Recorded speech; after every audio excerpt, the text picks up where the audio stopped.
अच्छा यार, अब तुम्हारे पास है चैप्टर नंबर 7, ठीक है ना। चैप्टर नंबर 7 है तुम्हारा एस्टिमेशन का, ठीक है ना।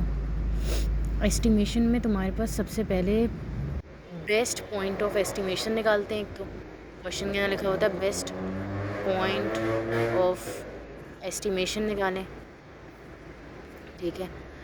और तुमसे कॉन्फिडेंस इंटरवल निकालने की बात की होती है इसके अंदर, और बेस्ट पॉइंट ऑफ एस्टिमेशन निकालने की बात की होती है, ठीक है। मोस्टली क्वेश्चन के अंदर best point of estimation given होता है, कॉन्फिडेंस इंटरवल हमें निकालना होता है, सही है।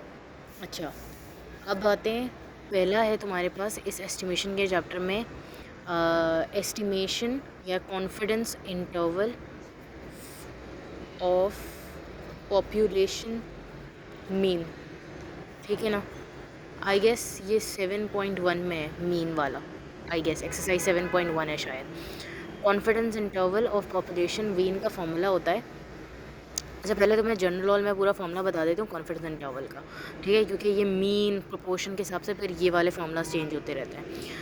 पहले तुम्हारे पास कॉन्फिडेंस इंटरवल का फॉर्मूला है CI is equal two point of estimation plus minus margin of error.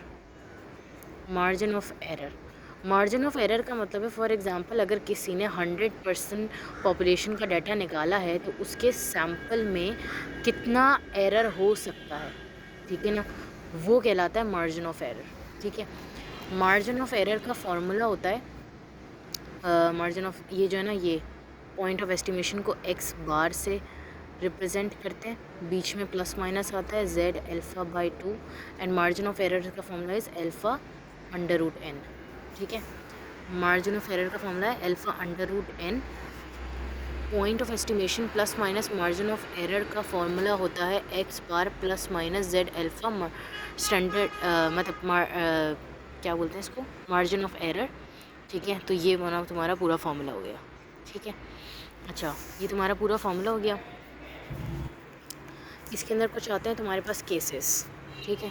अब standard deviation of operation mean का फॉर्मूला यही है, x bar plus minus z alpha by 2, ठीक है ना, अंडर रूट n, ठीक है।